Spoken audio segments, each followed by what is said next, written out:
Ok. Hola a todos. Eh, por respeto a los que ya se conectaron a tiempo, vamos a arrancar. Mucho gusto, bienvenidos a este primer webinar. Nosotros somos de la empresa 101 Obex, somos dueños de la plataforma ABAP Framework, que es, luego les contaremos, es una solución enfocada en el ciclo de vida de las APIs. En verano firmamos un partnership con la Universidad de Ford y estamos muy contentos de empezar a participar con ustedes, de contarles un poco de la tecnología, de la evolución de la tecnología y de las APIs. Al rato Raúl les contará de un curso que vamos a tener exclusivo para toda la facultad de D4. Y bueno, arranquemos. Les presento, bueno, no me presenté, yo soy Lucía Cangas, soy responsable de marketing y alianzas para One oh One Obex. Y Raúl Nogales, quien va a dar el webinar el día de hoy, es nuestro fundador y CEO de One oh One Obex. ¿Qué tal? Entonces, Un gusto. bienvenidos todos. Antes de pasarle la palabra, en el menú de abajo tienen una opción para levantar la mano. Entonces, en cualquier momento que alguien quiera participar, quiera decir algo, tenga una duda, levanten la mano y yo les daré la palabra y podrán hacer cualquier pregunta. Entonces, bienvenidos. Raúl, si quieres, adelante. Fantástico. Millones de gracias, Lucía. Pues millones de gracias a todos. Como comentaba Lucía, mi nombre es Raúl Nogales y soy el fundador y CEO de 101 Obex y la tecnología que promovemos, ABAP. Y es un gusto estar con vosotros hoy en este webinar. Le agradezco muchísimo a Osiel y le doy la enhorabuena por lo que está construyendo. Hace muchos años que nos conocemos y que venimos colaborando siempre que podemos y me hace especial ilusión estar hoy con vosotros y apoyar el proyecto D4 de Osiel y poder tener una relación estrecha en la que podamos compartir nuestra tecnología y lo que estamos haciendo con ustedes, que le saquen provecho y que podamos tener un vínculo técnico profesional al que poder sacarle muchísimo partido. El webinar que vamos a estar compartiendo hoy y el ratito que voy a estar hablando con ustedes, a mí me gusta mucho, a mí me hace especial ilusión o le tengo especial cariño, porque es un webinar que creo muy necesario, que hace un pequeño recorrido por la historia de la arquitectura del software. Creo que es muy importante para los más jóvenes, para las personas que están terminando carrera, para las personas que están empezando carrera y estudios, de cara a su proceso, voy a decir, educativo, formativo y sobre todo a la hora de salir al mercado, no solo conocer las herramientas profesionales más innovadoras, no solo conocer aquello con lo que se está trabajando hoy, sino conocer el origen de todo aquello precisamente para entenderlo mejor, ¿no? Al final, solo la historia, conocer nuestra historia y entender nuestra historia nos ayuda en unos aspectos a no cometer errores o a no repetir errores y desde luego en el mundo de la tecnología ayuda muchísimo a entender cómo funcionan las cosas, porque la realidad es que los cambios tecnológicos y la evolución tecnológica es enorme, es muy grande, pero los fundamentos yo me atrevería a decir, a pesar de poder abrir debate y discusión, los fundamentos siguen siendo muy básicos, siguen siendo los mismos. Con lo cual, ¿el cambio tecnológico y la evolución tecnológica es mucha? Sí. ¿Los fundamentos no han cambiado tanto? No.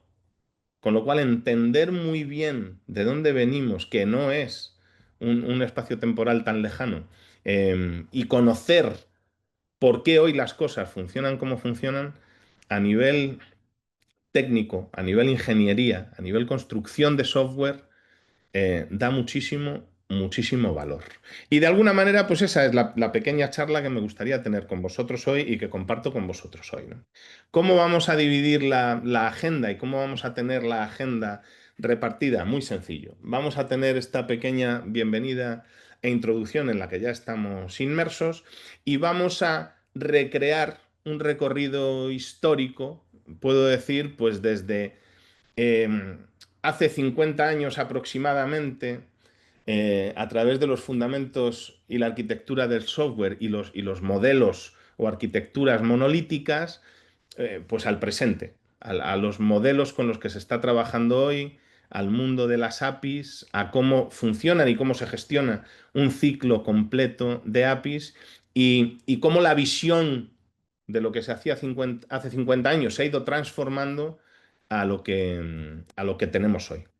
Me gustaría dejar un espacio al final de la presentación para poder abrir, voy a decir, debate, ruegos, preguntas y que cualquier duda que se les haya podido quedar, pues aprovechen y la podamos aclarar, ¿ok? Con lo cual, a vuestra disposición y como también decía Lucía, si en cualquier momento tienen una duda, pues con gusto levanten la mano y les atenderemos.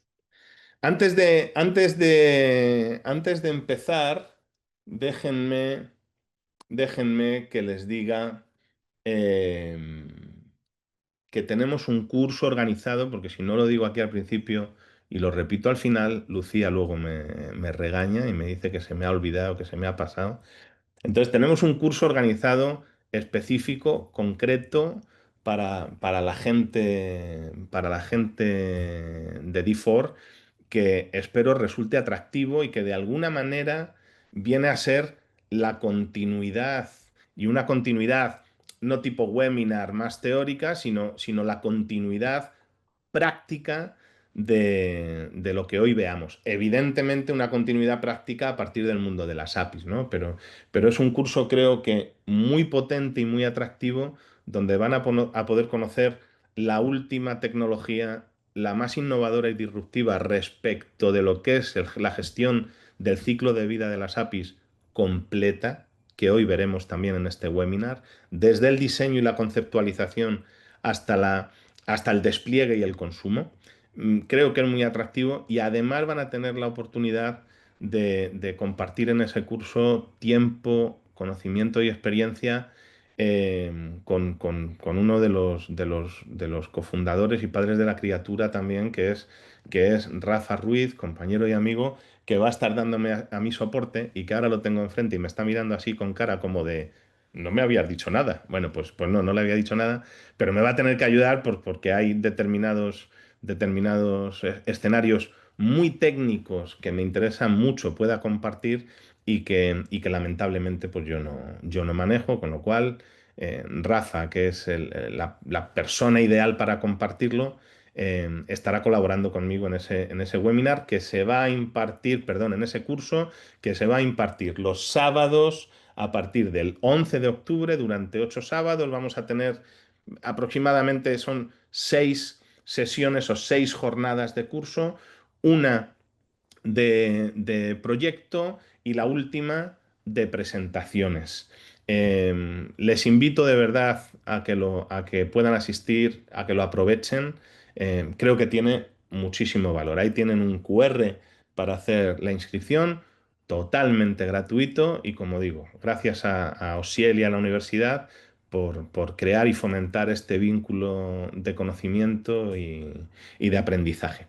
Y ahora sí, vámonos directos con el contenido del webinar. Como les decía hace un momento, vamos a hacer un recorrido por esa historia de evolución de arquitectura del software y cómo el software y las personas nos hemos ido adaptando respecto de las innovaciones tecnológicas también para ir creando más y mejor los productos con los que hoy venimos trabajando. Creo que tiene mucho valor entender de dónde venimos y entender esos primeros pasos para conocer nuestra historia y evidentemente a la hora de enfrentarnos a desarrollar software a la hora de enfrentarnos a organizar un producto y crear un producto, eh, saber sin lugar a dudas, con mayor seguridad, qué pasos se tienen que dar, qué debemos proteger y qué objetivos debemos cumplir, ¿no? Con lo cual, pues les invito a este pequeño viaje de aproximadamente una hora y como dice la presentación, pues abróchense el cinturón, amigos, y vamos adelante. ¿Con qué es con lo primero? ¿Con qué es con lo primero que nos vamos? A ver, déjenme aquí ahora. ¿Con qué es con lo primero que nos vamos, que vamos a arrancar, ¿no? ¿Qué es lo primero que yo les diría y que me gustaría compartir con ustedes cuando se habla de arquitectura de software? Pues realmente sus fundamentos, ¿no? ¿Qué es lo que se persigue cuando alguien se enfrenta, como un escritor cuando se enfrenta con un folio en blanco y tiene que empezar a escribir un libro o a crear una obra? Yo lo primero que os diría es que el desarrollo de software, la arquitectura de software, es un arte. Es un arte. No es lo mismo que se encuentre en un software que hace lo que tiene que hacer a que haga lo que tiene que hacer bien hecho. No tiene nada que ver, créanme. Y mucha de la responsabilidad de eso la tienen los ingenieros, la tienen los programadores, ¿ok? Por eso yo lo primero que comparto aquí con ustedes es cuando digo que el principal fundamento de la arquitectura de software es el respeto por lo bien hecho, ¿no? El respeto por lo bien hecho con los recursos disponibles. ¿Esto qué quiere decir? Que evidentemente cuando nos enfrentamos a un proyecto y cuando nos enfrentamos a un desarrollo, no siempre, de hecho lo normal es que no siempre se tengan toda la infraestructura, todas las herramientas y todo el hardware que nos gustaría. Lo normal es tener que enfrentarse a un desarrollo con menos infraestructura, con menos herramientas eh, de las deseadas, ¿no? Entonces, en este sentido, lo primero que yo diría en ese respeto por lo bien hecho es algo que es clave y es que la arquitectura del software se tiene que basar en mantener el equilibrio. El equilibrio entre lo funcional y lo que el software tiene que hacer y lo operativo o cómo este software lo tiene que hacer. No solo que el software funcione, sino que el software pueda crecer, que el producto sea escalable, que ese producto que se ha desarrollado hoy para que, por ejemplo, gestione una pequeña tienda, mañana pueda gestionar dos tiendas. O pueda un RP dar cobertura a un área y mañana a otras áreas de la compañía. En definitiva, cuando se crea un software y una arquitectura, no solo se tiene que pensar en el presente inmediato o en la capacidad funcional inmediata que hoy ofrece, porque una capacidad funcional la puede ofrecer para un usuario o para miles de usuarios, sino que hay que pensar en cómo con el tiempo ese producto va a escalar, ese producto va a crecer y ese producto tiene que madurar. Hay una línea aquí que me parece muy interesante, ¿no? Cuando digo eh, el software no es perpetuo o no existe la perpetuidad en un software o en un producto. Y creo que es cierto. Lo que sí existe es tener la capacidad de adaptabilidad. Lo que sí existe es que un producto tenga la capacidad de mutar y de adaptarse a las nuevas tecnologías que llegan. Tenemos productos que están en el mercado desde hace 40 años, 30 años, 50 años. Algunos desaparecieron, algunos murieron, principalmente porque no se supieron adaptar a los cambios tecnológicos, no tanto por las capacidades funcionales. Pero lo que es una realidad es que el que se ha ido pudiendo adaptar sigue en el mercado y lleva muchísimos, muchísimos años, con lo cual es un elemento importantísimo. La arquitectura de software en su planteamiento inicial tiene que permitir esa adaptabilidad persiguiendo un objetivo poco real que es la perpetuidad. ¿Ok? ¿Qué debemos tener en cuenta además de unas reglas básicas de desarrollo? Es decir, piensen que en la arquitectura de software hay elementos, hay puntos que no deberían ser discutibles, que son determinados estándares o no estándares, pero modelos internos respecto de cómo se deben hacer las cosas básicas, cómo se debe programar. Si tenemos un programador que trabaja en solitario, mientras siga en solitario no va a tener problema. Puede estar su software inmerso en un mundo de desorden de código, pero cuando ese código tiene que ser compartido por una, dos, tres, 30, 300 personas, ahí el problema ya se incrementa, ya se hace más grande. Ese código que se genera, ese software que se está desarrollando, tiene que partir de unas reglas que permitan que el código que hace el desarrollador A posteriormente lo pueda agarrar cualquier desarrollador y entender. Y esto que nos llevamos a nivel código nos lo podríamos llevar también a especificaciones concretas de integración, como por ejemplo hoy en día es SOAS o anteriormente era Swagger o cualquier otra especificación que pueda existir. Tenemos que trabajar en la medida de lo posible con estándares y con modelos que mantengan el orden y que nos ayuden a escalar y que nos ayuden a compartir sin que eso se convierta en un drama. A lo largo de la historia, los fundamentos básicos han ido creciendo, pero les he compartido aquí una lista de los que yo considero podrían ser de los más importantes, ¿no? Por ejemplo, evidentemente la separación de responsabilidades y la modularidad del código. Cuanto más atomizado se encuentren los procesos, va a ser más fácil atacar posibles modificaciones. Va a afectar menos un problema en un módulo o una modificación en un módulo funcional si están perfectamente separados e identificados, que si están todos juntos, ¿ok?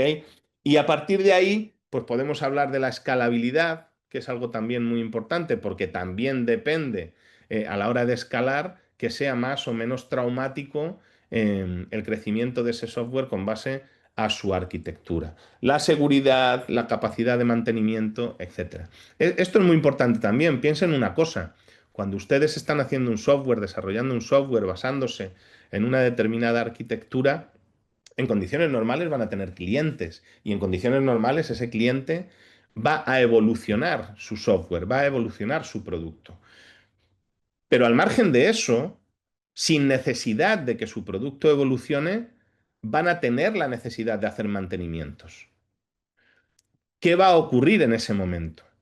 ¿Qué va a ocurrir si para cambiar una coma, si para hacer un pequeño cambio funcional en su software, hay que dedicarle muchísimas horas, hay que dedicarle muchísimos ingenieros, porque el software tiene una arquitectura muy monolítica, muy cerrada, sin una separación de servicios? Pues lo que va a ocurrir en definitiva es que hay que dedicarle más recursos, más horas, y todo eso se traduce en más dinero.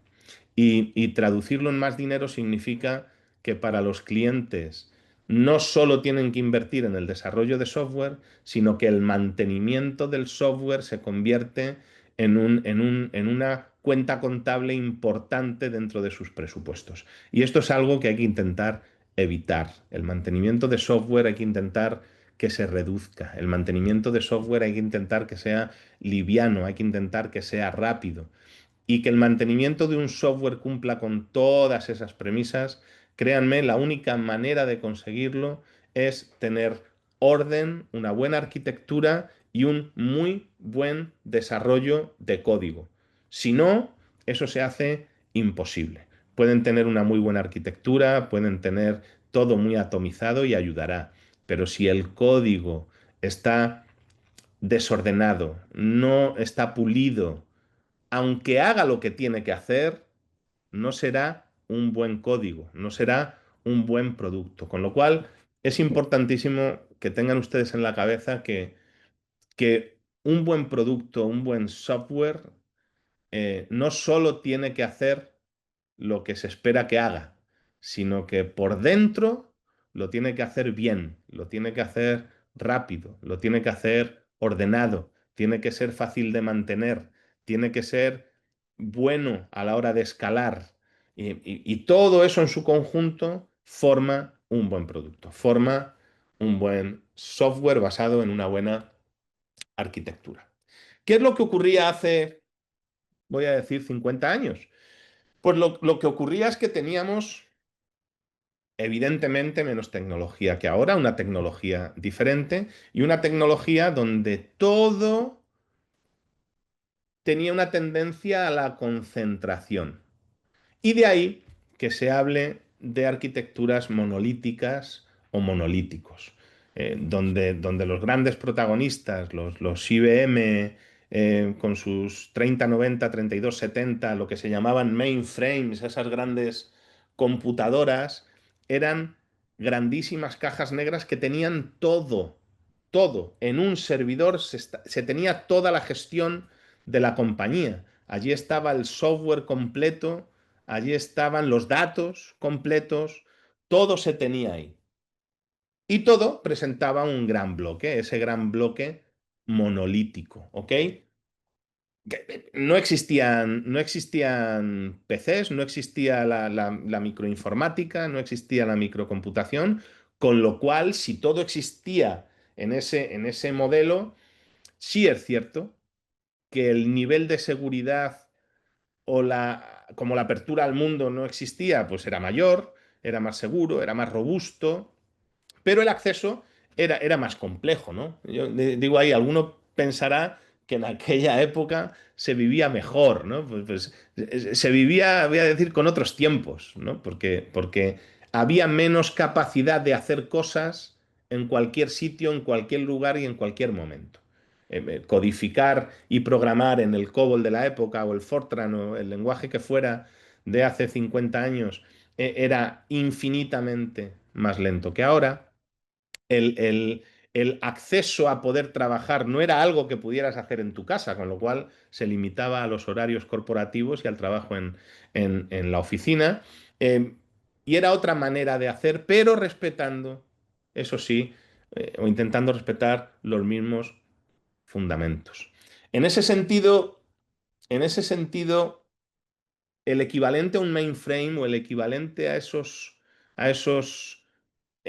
arquitecturas monolíticas de hace 50 años es el equivalente, como digo ahí, a un acueducto romano. Para que ustedes lo entiendan muy rapidito, pues sí, es tecnología de hace 50 años, 60 años, sí.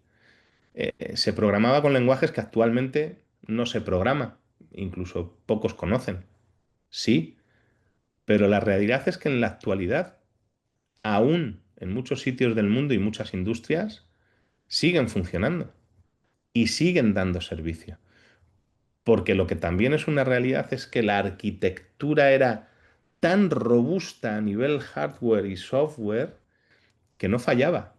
O el umbral de fallo era tan pequeño, que eran sistemas realmente robustos. Por eso lo comparo con un acueducto romano, ¿no? Porque eh, yo ahí en España voy a Segovia a ver el acueducto y a comer cochinillo.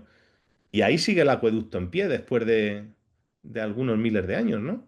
Ahí sigue el acueducto, ahí sigue lo que originalmente era para transportar agua, ahí sigue, no se cae una piedra, no hay un problema, y lo que es una realidad es que ahora hacen un edificio y como se descuiden un poco y no esté bien hecho, con el primer movimiento que haya de tierra se va al suelo.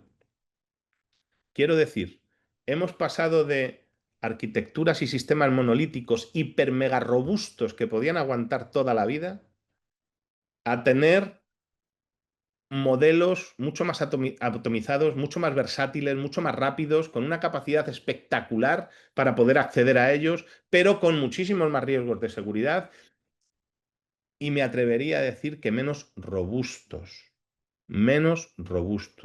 donde se necesita arropar al software de muchísima infraestructura para gestionar la tolerancia a fallos. ¿Ok? En esta diapositiva que estoy compartiendo con vosotros, pues ahí ven una foto de unos mainframes, eh, y de los terminales que se usaban, que eran terminales ligeros, o lo que se ha llamado toda la vida terminales tontos, porque realmente lo que proyectaban era una imagen, no hacían nada más. Es como lo que hoy en día podemos decir fue sustituido o ha sido sustituido por tecnologías equivalentes a la que usa Citrix cuando virtualiza escritorios, ¿no? Donde en vez de tener una computadora, pues tienes un pequeño computador muy liviano, muy liviano, muy liviano, que no hace prácticamente nada más que proyectar las pantallas que desde los servidores se van generando, ¿no? Esto, como digo, en arquitecturas monolíticas como las de hace 50 años, pues era lo que había, no había otra cosa. Em, ¿Por qué se caracterizaba las estructuras y arquitecturas monolíticas? Pues como digo, porque todo el software, todos los datos, todo estaba en el mainframe, estaba en un solo sitio. Ahí estaban las pantallas de cliente, ahí estaban los procesos de negocio, ahí estaba el control de errores, ahí estaban las bases de datos, los discos, absolutamente todo estaba ahí. Entonces, imagínense lo que eso significaba respecto de si se caía todo y el que accedía tenía que acceder a todo. No había ninguna otra opción ni ninguna otra manera de trabajar. Posteriormente, evolucionó principalmente por la llegada de la microinformática y la aparición de los primeros PCs y la democratización del acceso a ese recurso, porque no todas las compañías tenían el capital suficiente para comprar, para adquirir un mainframe. Se democratizó la tecnología gracias a la computación, a la microinformática. Ya prácticamente cualquier compañía podía tener una computadora, un PC más o menos potente, sin necesidad de grandes servidores. Incluso ese atributo de servidor lo podía hacer un PC normal dentro de una red local, que fue también otro de los grandes, de las grandes innovaciones de los 80 a nivel corporativo, el poder tener redes LAN, el poder tener redes con cable coaxial, el poder tener las famosas redes Nobel que surgieron y que permitían que ya un software fuera utilizado por muchas personas y sobre todo el gran cambio disruptivo a nivel arquitectura. Se separó de ese modelo monolítico que forman mis dos puños, se separó el cliente y el servidor, con lo cual los sistemas empezaron a tener dos grandes partes o dos grandes mundos. Y esto fue una revolución a nivel arquitectura, porque se rompe la lógica centralizada y porque el servidor se concentra en la lógica del negocio y el cliente en la lógica de la presentación. Em, con lo cual eso habilita un modelo nuevo muy potente, puesto que la escalabilidad horizontal respecto de que muchos cientos de usuarios con sus clientes individuales se conecten a un servidor es muy potente, muy potente. El, lo que es cierto también es que ya no se construía como se construía en la época romana, con lo cual empieza a haber mucha inestabilidad en los sistemas, empieza a haber mucho fallo innecesario en los sistemas, empieza a haber mucha brecha de seguridad. Y el mundo cambia a nivel arquitectura. Lo que antes era muy difícil mover, muy difícil crecer, pero muy seguro y muy robusto, pasa a ser menos seguro, menos robusto, pero mucho más flexible, con un acceso mucho más rápido, con un acceso plural, con lo cual las balanzas eh, cambian y ese modelo de prioridades cambia. Eh, Como digo, ahí la descentralización aplica más riesgo, se potencia la accesibilidad y a partir de ahí se evoluciona. Igual que antes ponía el ejemplo del acueducto romano para representar la robustez de los sistemas mainframes, yo diría que si algo caracteriza, y posiblemente ahora Rafa, que lo tengo aquí enfrente, se ría, si algo caracteriza a los años 80 la entrada principios de los 90 la entrada de la microinformática a nivel PC es la pantalla azul de Windows. Entonces, yo creo que es el antónimo, ¿no? La parte opuesta a esa robustez del acueducto romano, ¿no? Eh, Cuando hablo de la pantalla azul de Windows, saben a qué me refiero, ¿verdad? ¿Hay alguien que no lo sepa? Que levante la mano, alguien no lo sabe. O si alguien lo sabe, ¿hay alguien que lo sepa? No sé si no estoy viendo yo manos porque no estoy en la pantalla correcta o porque no hay manos. Yo no veo manos tampoco. Ok, no ver manos quiere decir... Hay una mano, Hay Eva, una mano. Ok, Alexandro. venga, Alexandro, ¿le puedes activar micro? Sí, a ver, Venga, que explícanos, me suben y me Alejandro. bajan la mano. A ver, Bien, Sebastián. bienvenido. Venga, ¿qué es la pantalla azul de Windows a la que hago referencia?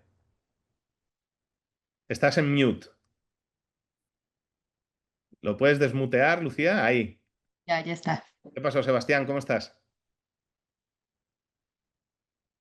¿Me escuchan? Perfecto. Ah, sí, perdón. Creí que estaba conectado a mi micrófono de mi compu. La pantalla azul se refiere a esa pantallita que luego aparece y que muestra códigos cuando muestra algún error. Yo creo que podemos hablar de la misma. La pantalla azul es esta pantalla azul. Exacto, esa es de la que estaba hablando. Esta pantalla azul que ha generado tantos traumas infantiles. A mí Pues, me ha generado millones de traumas infantiles porque cuando se ha trabajado con Windows en los finales de, ¿no? 80, 90, yo creo, con Windows, la versión 3.1, luego salió la 3.11 de colaboración y eh, cada 2 por 3, literalmente cada 2 por 3, lo normal era encontrarse con esta pantalla azul.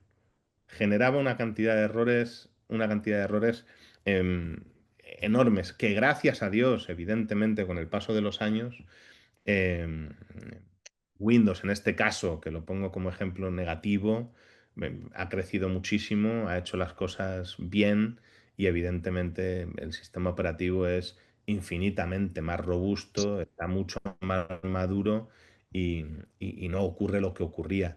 Pero creo que es un muy buen ejemplo para que ustedes tengan en la cabeza lo que supuso ese cambio de arquitecturas monolítica a cliente-servidor y de trabajar con sistemas espectacularmente robustos como una S400 de IBM, a trabajar con Windows a nivel microinformático, eh, o sea, es un antes y un después para muchas cosas, pero no fue un camino sencillo, sobre todo para el mundo corporativo, porque había mucha resistencia respecto de cambiar arquitecturas robustas, seguras, por una microcomputación, pues, ¿por qué no decirlo así? Pues con muchas lagunas a nivel seguridad y a nivel robustez, ¿no?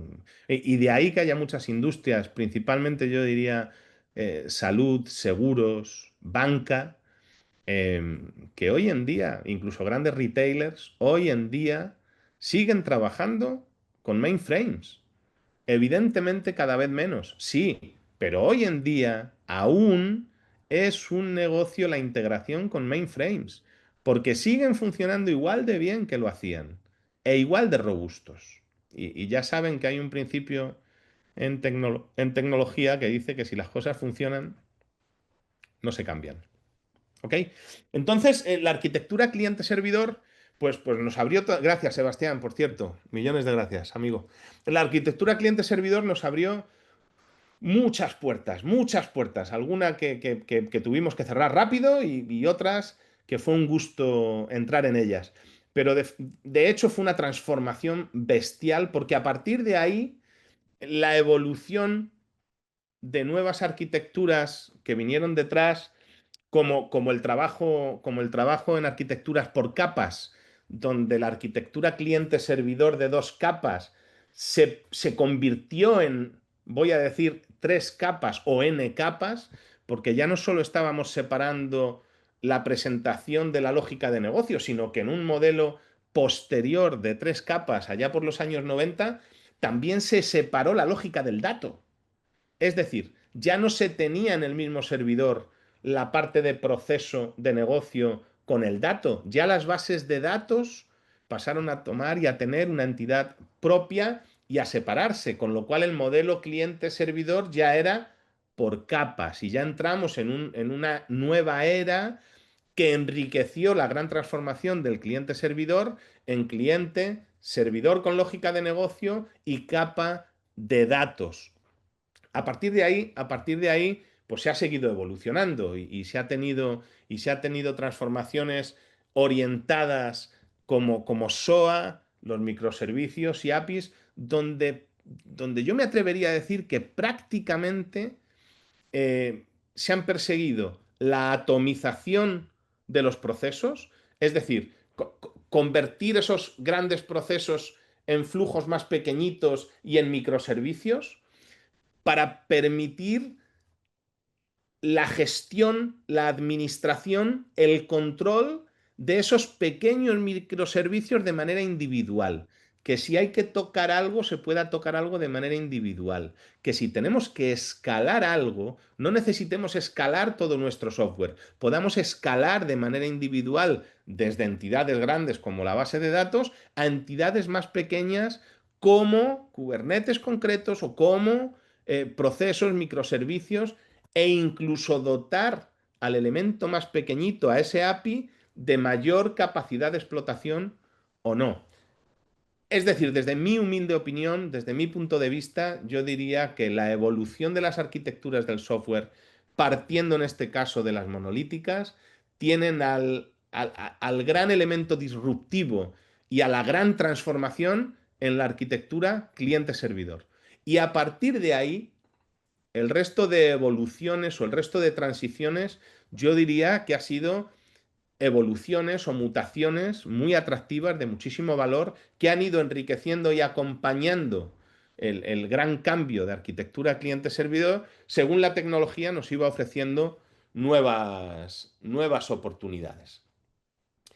Por ejemplo, la evolución o la revolución de los microservicios, donde el gran elemento diferenciador es que ya no se empieza a trabajar con un software concreto de servidor o con un software de producto concreto, sino que se descompone todo ese software en pequeños elementos, en pequeños microservicios, en servicios, y se les da la capacidad de tener entidad propia, como estaba comentando antes. Ya tenemos la capacidad incluso de que se desarrollen en lenguajes separados, diferentes, y utilizar el mejor lenguaje para realmente lo que queremos conseguir con un microservicio u otro, que la escalabilidad y el despliegue estén por separados. Podemos tener un software que requiera un despliegue de determinados servicios en un país, pero no en otro. Podemos tener un despliegue que tenga un consumo de un servicio o un microservicio muy alto y requiera mucha infraestructura, pero tener otro servicio en el mismo software y en el mismo producto, pues que no requiere tanto consumo. Con lo cual podemos balancear la infraestructura dedicada que posteriormente se va a consumir. Y evidentemente se empieza a hablar de términos con la entrada de los microservicios que van más allá del propio código, que son las figuras de DevOps, que son las figuras organizativas a la hora de gestionar el ciclo de vida del software, de puesta en producción, de control de test, de integraciones continuas, etcétera. Es decir, el arte de desarrollar software también se va enriqueciendo y se va haciendo más grande para conseguir que los niveles de seguridad, los niveles de control, los niveles de calidad, los niveles de integración, de testeo y de puesta en producción de ese software sean más y más y más controlados, livianos, robustos y seguros. Con lo cual, con el paso de los años, yo me atrevería a decir que con una arquitectura y modelos y herramientas totalmente diferentes, se ha conseguido tener la capacidad de explotar la tecnología, la innovación al 100% y unos sistemas equivalentes a nivel robustez y unos sistemas equivalentes a nivel seguridad de los que podía ofrecer los mainframes, si no mayores, ¿no? Con el mérito que todo esto tiene, porque antes se tenía una seguridad casi que en un porcentaje muy alto por la imposibilidad del acceso y ahora se tiene con los sistemas abiertos al mundo. Ahora mismo cualquier compañía que se precie, cualquier compañía que tenga un software, posiblemente parte de ese software lo tiene apificado y parte de ese software a nivel servicios los tiene expuestos para que otras compañías colaboradoras los exploten. Y eso, evidentemente, si no está muy bien organizado, pues es una puerta de entrada y una inseguridad enorme para todo el que quiera hacer el mal, ¿ok? Y evidentemente algo que los microservicios han introducido en nuestras vidas fue conceptos como el cloud y el cloud atrajo otros nuevos modelos de negocio y de arquitectura como es el software as a service, donde los modelos tradicionales de licenciamiento, de instalación y de explotación del software pues también han cambiado. Hace años todo el mundo se instalaba en su computadora las cosas y ahora prácticamente el miedo a que te roben la computadora ha desaparecido porque no tienes nada. Todo lo tienes en cloud, todo lo tienes en Google, todo lo tienes en Dropbox, todo lo tienes en Apple y muy poca cosa tienes en tu computadora, con lo cual todo ese modelo cloud, todo ese modelo software as a service, donde tampoco tienes que instalar cosas en la máquina, ha transformado el cómo se desarrolla el software. ¿Ok? El, ¿Cómo intervienen y qué rol y qué protagonismo tienen las APIs en todo este mundo que estamos hablando? Pues realmente yo me atrevería a decir que todo, porque las APIs es realmente el elemento más pequeño, funcional, con el que se construye un servicio. Con lo cual, trabajar hoy en día con plataformas orientadas o estrategias basadas en microservicios apificadas le va a dar a las compañías una potencia incalculable, porque les va a permitir tener su software totalmente atomizado, totalmente encapsulado en APIs que representan el elemento funcional más pequeño que puede tener un sistema de software. Les va a permitir todo lo que venimos hablando, les va a permitir una administración mínima, les va a permitir la escalabilidad individual, les va a permitir que ese código que han desarrollado pueda ser consumido por su propia compañía o por terceros colaboradores que necesitan acceder a su información, van a poder crear sobre una misma arquitectura de microservicios basadas en APIs y sacarle el mayor partido a cada uno de los lenguajes y herramientas que usen para desarrollarlo, pero va mucho más allá. Gracias a las APIs se pueden integrar sistemas que hasta hoy era muy complejo integrar y que tenían que usar sistemas de colas y sistemas de intercambio de datos poco seguros, con un rendimiento realmente, no voy a decir malo, pero no el adecuado. Y sin embargo, el mundo de las APIs ha roto con todo eso. Ahora mismo, APIs de un mismo sistema o de diferentes sistemas o sistemas que explotan APIs en compañías diferentes tienen estándares como OAS de la iniciativa OpenAPI de la Linux Foundation que permiten que se entiendan gracias a trabajar con especificaciones, voy a decir estándar o únicas.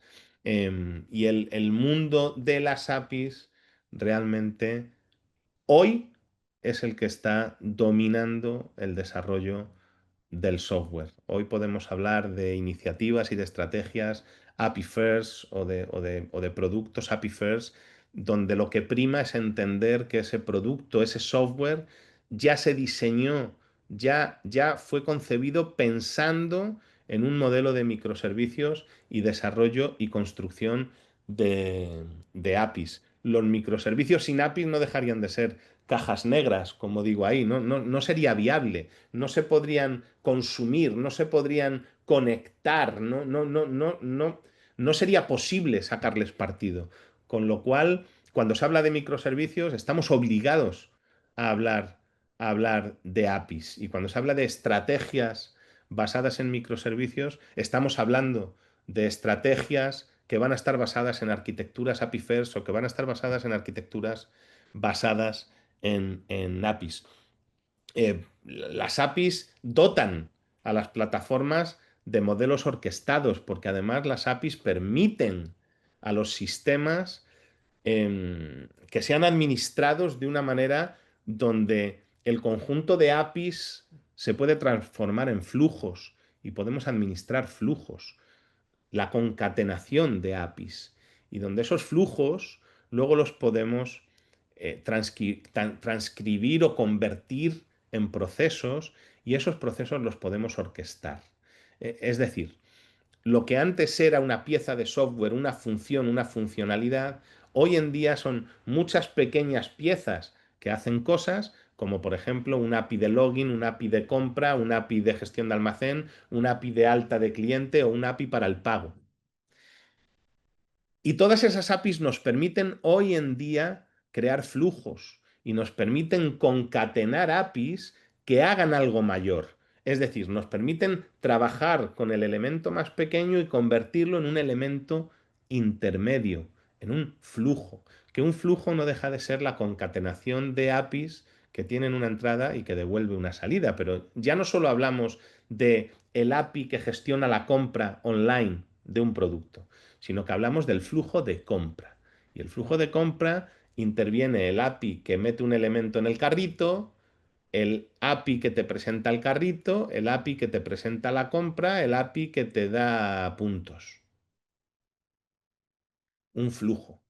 Pero ese flujo puede formar parte de un componente mayor, que es el proceso, porque ese flujo, si lo concatenamos con otros flujos en otros sistemas, y ahí es donde intervienen conceptos como el iPaaS de plataformas de integración y lo que se llama la orquestación de datos, estamos trabajando con arquitecturas que nos permiten que esas APIs que han formado un proceso, ahora, perdón, que han formado un flujo, ahora formen un proceso y entonces tengamos el proceso de venta o compra online, donde además del flujo propio de la compra, vamos a concatenarlo con otros flujos y vamos a disparar otros triggers que permitan dar de baja en el ERP del almacén el producto y que hablen con la compañía de mensajería para hacer el envío al cliente y que además cuando todo eso termine y la persona de mensajería de Amazon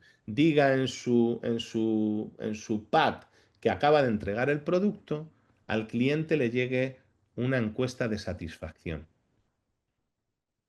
Piensen lo potente que es lo que yo les estoy transmitiendo. Piensen como la arquitectura del software y un modelo monolítico donde todo estaba metida en una gran caja. Hoy les estoy exponiendo la capacidad que tenemos de hacer algo que era impensable. Hoy tenemos APIs atomizadas como elemento más pequeño funcional a nivel software. Estas APIs pueden convivir y relacionarse entre sí, permitiéndonos crear flujos. Y esos flujos podemos hacer que se conviertan en procesos en los que incluso pueden intervenir plataformas, software y productos que no son nuestros y que son de terceros, de otras compañías. Piensen en la potencia que tiene esto, porque esto hoy en día lo debe saber absolutamente cualquier persona que desarrolla software.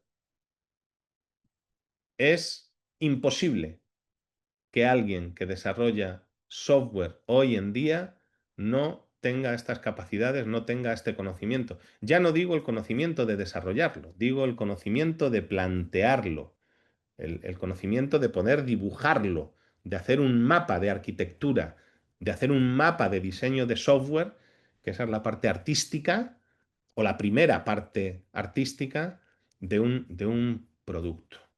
¿Ok?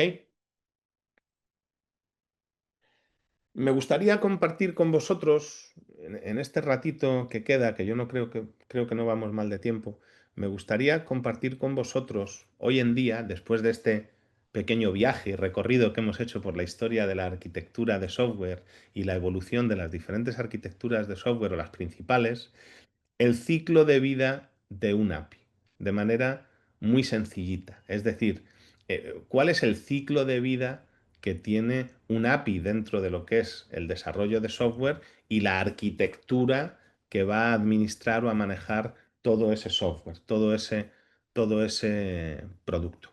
He compartido con ustedes aquí una diapositiva que lo representa bastante bien, ¿no? Es el ciclo de vida de un API, donde nace en la definición, en la parte inferior y el inicio de ese símbolo de infinito, y va cumpliendo etapas o va cumpliendo fases. Lo primero que se hace cuando se tiene que trabajar con APIs, evidentemente sobre un mapa de microservicios, es crear las entidades más pequeñas o las APIs que van a formar los API products que va a tener ese software. Y esas son la capa de definición y diseño. ¿En qué se soportan, en qué nos soportamos los ingenieros a la hora de diseñar y a la hora de crear un API?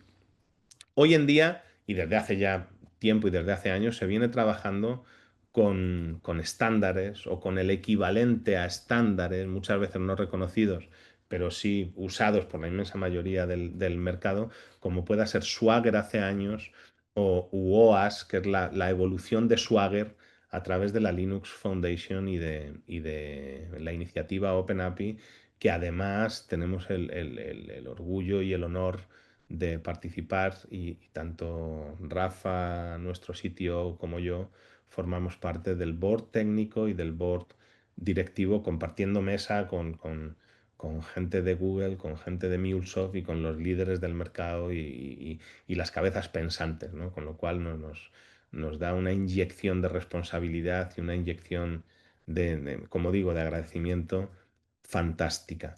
Pero aquí en esta etapa donde se diseña y donde se define un API, eh, usamos esos estándares para crear, para crear unas cabeceras, protocolos de definición que nos permitan que ese API, si mañana tiene que cambiar de plataforma, si mañana la tiene que usar otro programador, si se tiene que reutilizar en otro producto o proyecto, se puede hacer de manera sencilla, se puede hacer de manera rápida y no solo eso, sino que el consumo de ese API, eh, el modelo de consumo de ese API se puede hacer público y cualquiera que necesite consumirlo tenga la documentación necesaria para saber hacerlo.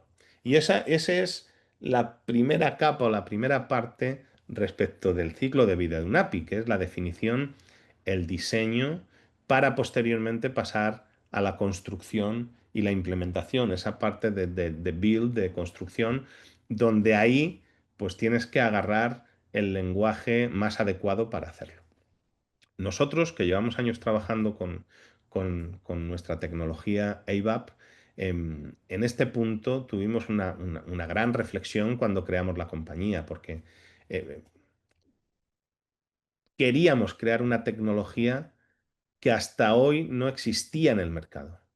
Y lo digo con mucha humildad, pero hasta hoy las APIs, todo el desarrollo de APIs para microservicios, para este nuevo modelo de arquitectura API First, se desarrollaba o se desarrolla aún con lenguajes de programación que tienen 30, 40, 50 años. Se hace con Java, se hace con Python o se puede hacer con .NET o con cualquier otro que sea. Pero ninguno de ellos es un lenguaje de programación orientado de manera concreta al desarrollo de APIs. Son lenguajes de propósito general, fantásticos, potentes, buenos, extendidos, pero que no están diseñados para el desarrollo de APIs. Nuestra tecnología ABAP y nuestro lenguaje de programación ABAP y nuestros servidores de lenguaje y todas las herramientas que tenemos a disposición de los programadores están pensadas, diseñadas, paridas con una única misión y un único propósito, que es el desarrollo de APIs.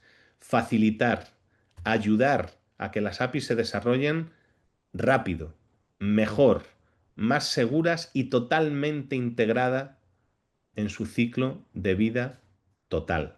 Esto a fecha de hoy nos hace tener una tecnología disruptiva, nos hace tener una tecnología que confiamos, más allá de convertirnos en líderes del mercado a nivel negocio. em, Deseamos que sea una tecnología extendida porque creemos que aporta muchísimo valor a la industria, que aumenta enormemente la productividad de los programadores, que reduce el time to market y que ayuda a gestionar los presupuestos y los dineros, invirtiéndonos en cosas de mayor valor que no en refactorizaciones de software y en meter horas, tiempo, hombre para desarrollar en 2 semanas lo que se puede desarrollar en 2 días. Les invito a conocerlo, les invito al curso que, como decía antes, vamos a estar haciendo, donde van a poder conocer toda o gran parte de nuestra tecnología, el lenguaje, servidores y a desarrollar, ¿no?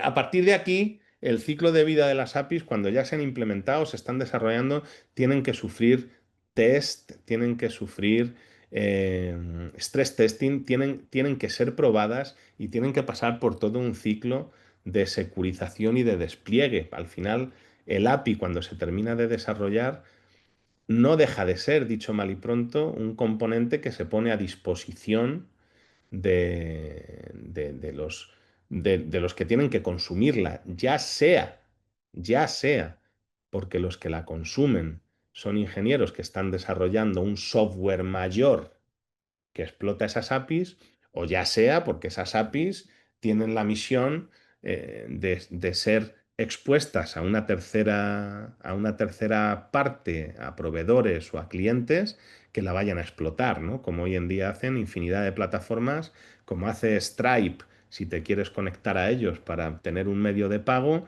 o como hace Google si quieres explotar muchos de sus servicios, o cualquier otro. Con lo cual, esa capa es muy importante. ¿Qué ocurre? Que aquí es muy importante, y vuelvo a romper una lanza y les invito a conocer nuestra tecnología más y más. En condiciones normales, hoy en día, no existe una plataforma o un fabricante que empate el control del lenguaje y un lenguaje orientado al desarrollo de APIs con la capa de exposición, con la capa de publishers, con la capa de API managers, de gestores de flujo o de orquestadores. No existen, no hay. Y yo creo que ahí hemos dado un paso al frente muy atractivo, porque nosotros conectamos en nuestra tecnología y en el ciclo de vida de las APIs al desarrollador con la capa de administración, gestión, gobierno, exposición y consumo de las APIs. La vida del API no termina cuando se desarrolla. Ahí empieza la vida real de ese API. Digamos que el desarrollo es pues esa primera capa incipiente de nacimiento, crecimiento, desarrollo, e incluso me atrevería a decir que la adolescencia, ¿no? Yo creo que la adolescencia de las personas es el equivalente al testeo de las APIs, donde puede pasar cualquier cosa y el API se puede comportar de cualquier manera. Pero cuando eso ya se ha terminado y el API es maduro, empieza la vida adulta del API, que es la administración, la gestión, el gobierno, la exposición y la monetización, que es el resto del ciclo que pueden ver en la diapositiva y que determina ese API cómo se va a comportar con el exterior, quién la puede consumir y quién no, qué tanto la puede consumir, cómo y cuándo. Es decir, da un control absoluto, robusto y securizado de tu sistema de información. Y eso permite que el ciclo de vida de la API se convierta en un infinito, porque al final, cuando ese API ha sido consumida y se está explotando, lo que haces es recibir todo el feedback del comportamiento del API que te ayuda a mejorarlo, que te ayuda a pulirlo y te ayuda a volver a repetir el ciclo una y otra vez, adaptándolo al cambio, al crecimiento y a la exposición de tu software.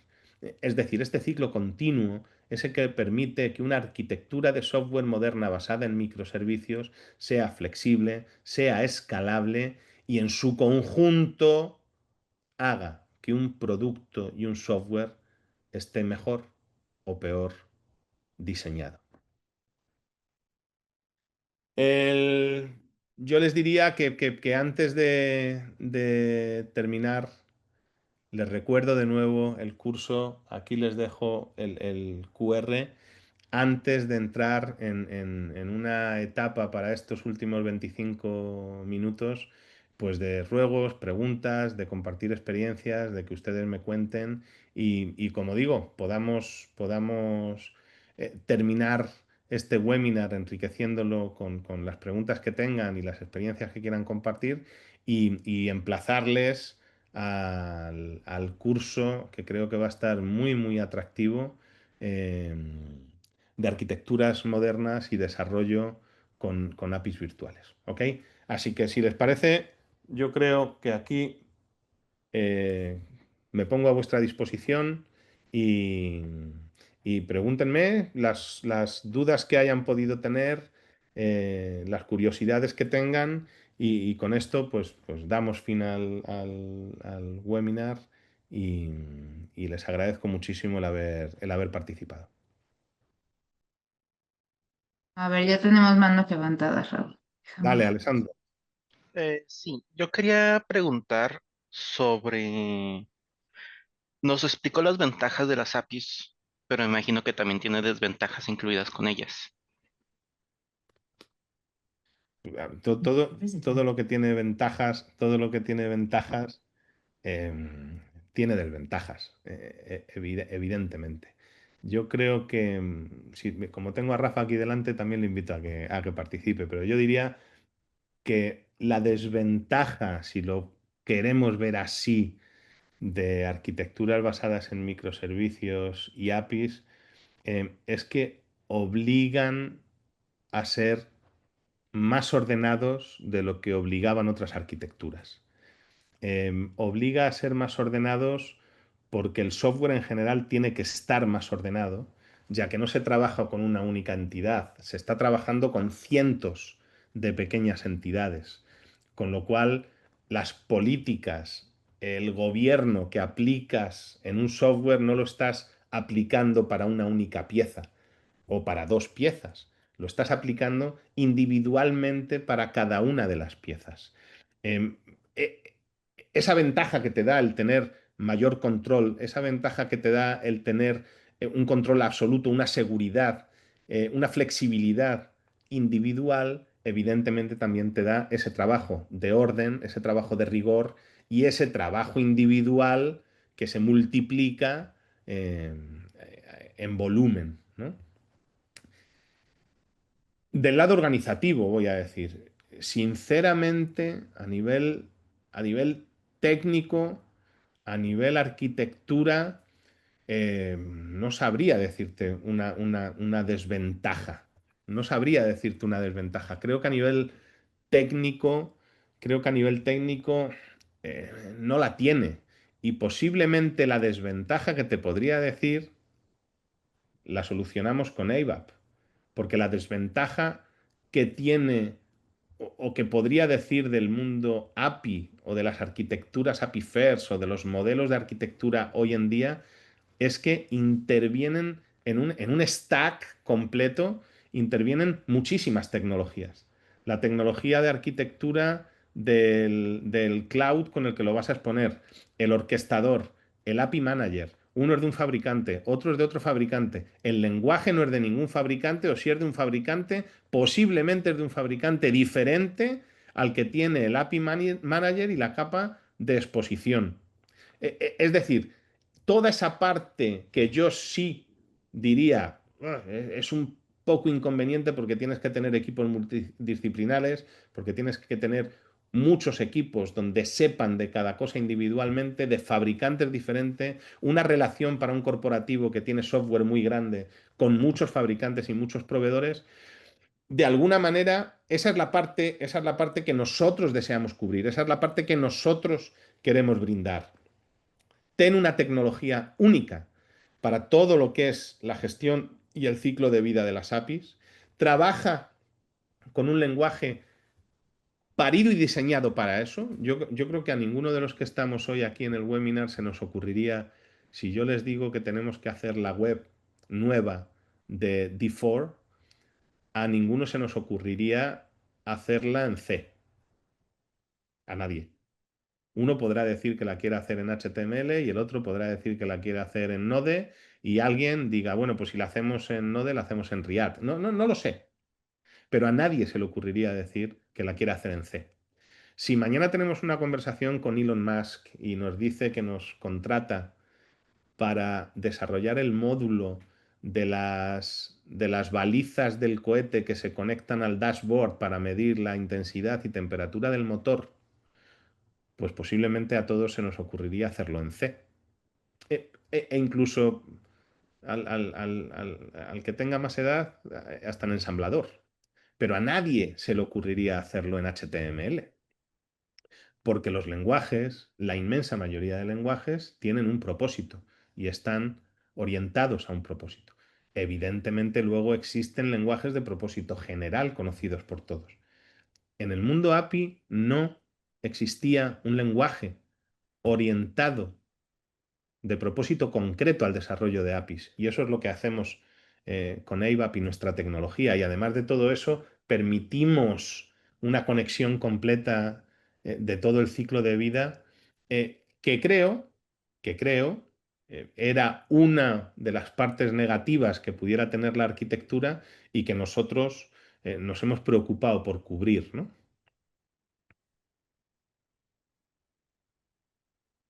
Ok, gracias. Muchas gracias a ti.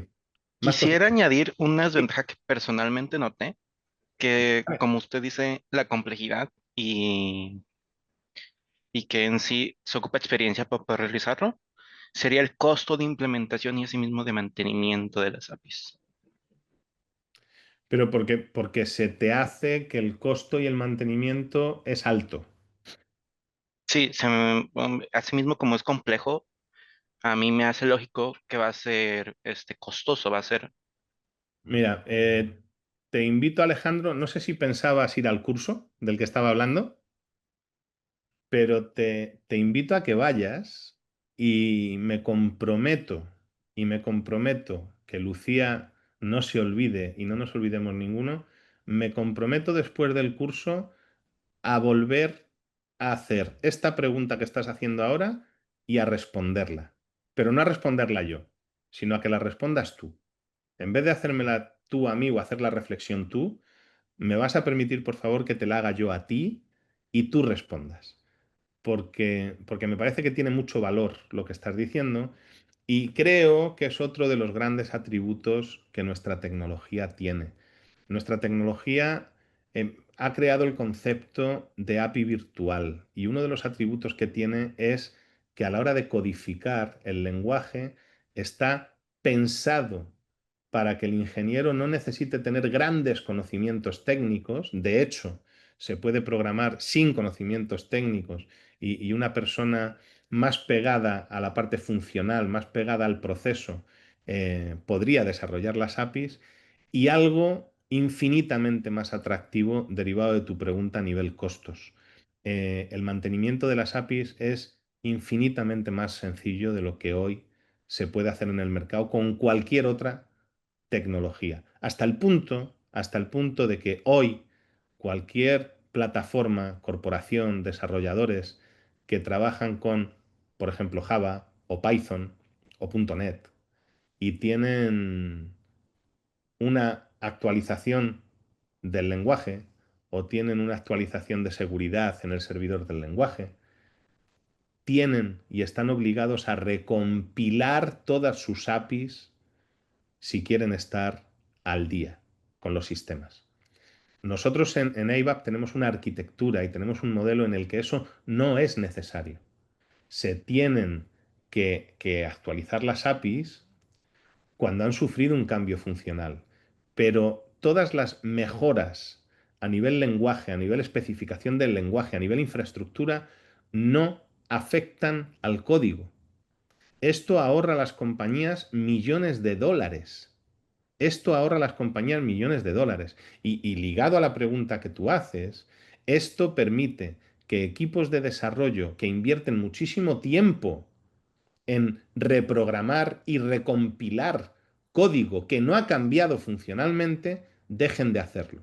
¿Y se puedan dedicar a qué? A seguir creando valor, a seguir creando valor funcional, a seguir desarrollando un nuevo producto.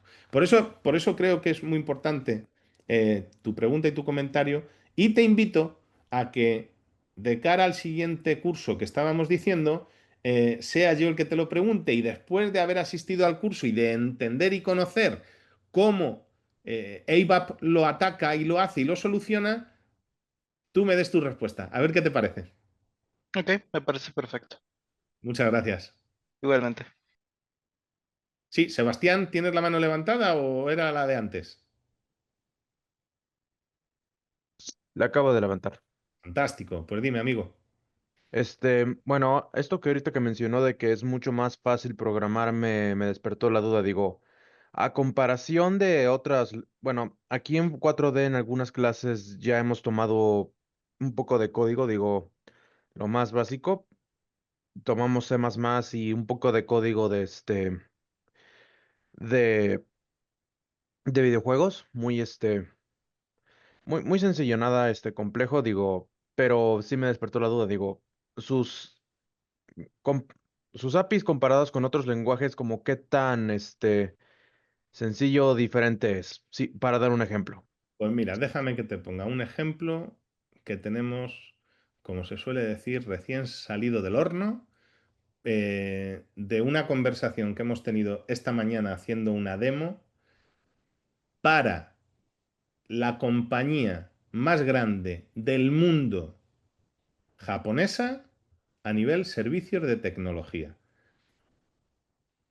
Quiero decir, no te estoy diciendo con una compañía medio grande, con una compañía... No, no, no, te estoy diciendo con la compañía más grande del mundo a nivel servicios de integración de tecnología, una japonesa. ¿Ok? Hemos estado con el equipo de desarrollo, con 3 personas. Os podréis imaginar el perfil de estas personas.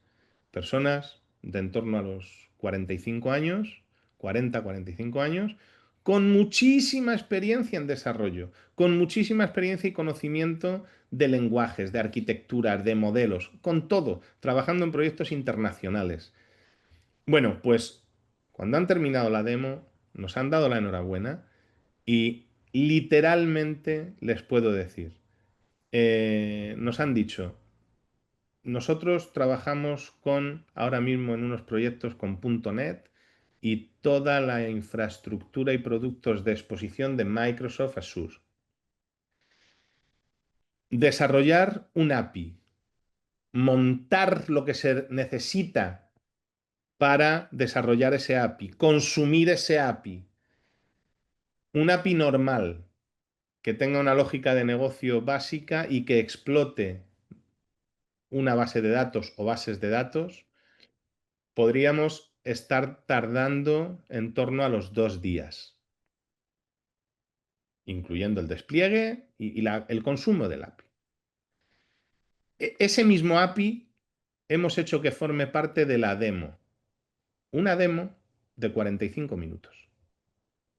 En esa demo de 45 minutos, la demo la estábamos haciendo Rafa y yo, en esa demo de 45 minutos, mientras estábamos interviniendo y enseñándoles la herramienta y explicándoles cómo funcionaba, y como parte de ese proceso de esos 45 minutos hemos dedicado 5 o 10 minutos, no más, a que Rafa desarrollara un API que hiciera una consulta externa a una base de datos Postgres y mostrara el resultado. Con lo cual, hazte ahí una pequeña idea del tiempo que se gana a través del lenguaje, que es un lenguaje, como digo, muy reducido, gracias a las herramientas que tenemos no code y low code para desarrollar con bloques. O sea, es realmente potente. Pero ahora voy más allá. Imagínense que, que más allá de la demo y más allá de lo que pudiéramos haber visto, imagínense que el mismo API llegamos a la conclusión de que haciéndolo con Java se tarda 4 horas y haciéndolo con ABAP, voy a exagerar mucho, se tarda 1 hora. Es que 3 horas. 3 horas de ventaja en el desarrollo de ese API, más todas las ventajas posteriores que tiene durante todo el ciclo de vida del API, incluso en el tiempo de respuesta que nuestro AVS, ABAP Virtual Server, ofrece a la hora de exponer el API y consumir el API versus otros API managers u orquestadores, si lo multiplican por la cantidad de procesos que hay que hacer de desarrollo de APIs a lo largo del año, es enorme, enorme. Y lo que hablando de manera individual de minutos o de horas, te lo extrapolas y te lo llevas a un año, estamos hablando de muchas semanas. Y muchas semanas, como digo, al final se traduce en posiblemente lo más importante en un corporativo, que es la economía y los dineros. Con lo cual, sí, sí, ganamos mucho tiempo, sí ofrecemos mucha reducción de tiempo y ojo, no solo en la capa de desarrollo, no solo en la capa de creación del API, sino en la capa del consumo. Tenemos unos API managers y unos servidores virtuales que no solo son API manager, porque permiten toda la gestión completa de la exposición y control y orquestación de tu pool de APIs, eh, que ofrece unos tiempos de consumo al cliente que dan vértigo. O sea, dan vértigo. Yo os invito a que montemos un laboratorio, os ayudamos. Montemos un laboratorio, por ejemplo, con un API, el que decidamos, y lo desarrollan con Java o con Python y lo consumen con API o con Kong. Y eso mismo lo hacen con nuestra tecnología. Y comparamos y vemos cuánto se ha ganado más y cuánto ha sido más potente a nivel desarrollo y cuánto a nivel consumo y a nivel explotación, evidentemente con la misma infraestructura, para poder hacer el challenge de igual a igual. Yo creo que son experiencias muy, muy bonitas. Y ahora mismo nosotros lo que estamos es eso, es divulgando e invitando a probar, eh, pues a las personas que tienen esa experiencia y que demandan solución a esos problemas, pues ofrecérsela. Ok, bueno, pues sí creo entender conceptualmente, digo, es mucha información para mí es un poquito difícil de procesar, pero sí creo entender. Y para esto se utiliza para cualquier cosa como desarrollo de páginas web, programación de videojuegos y así, o tiene nada más un objetivo en específico. No, tiene el objetivo específico del desarrollo de APIs. Para desarrollar una web como tal, el frontal de la web no es nuestra tecnología, no es ABAP. Ahora bien, si tu web tiene consumo de APIs por detrás, ahí sí puedes aplicar nuestra tecnología. Si tienes que hacer una web, pues yo así a bote pronto, pues posiblemente te invitaría a que uses Node o a que uses React, y uses ABAP en la parte de explotación y consumo de APIs, ¿no? Pero claro, según sea la complejidad de tu sistema, necesitas ir incorporando nuevas tecnologías.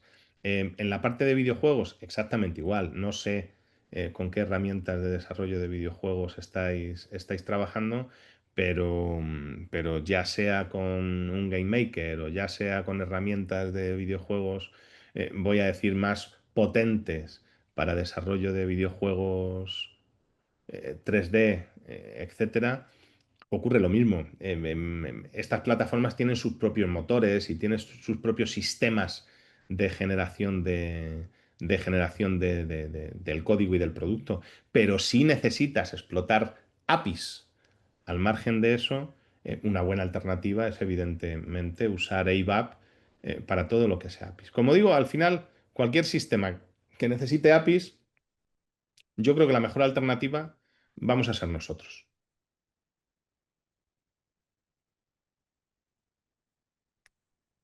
¿Ok?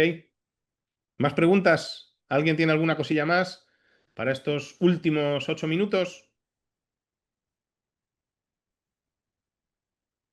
De momento yo ya no tengo preguntas. Muchas gracias.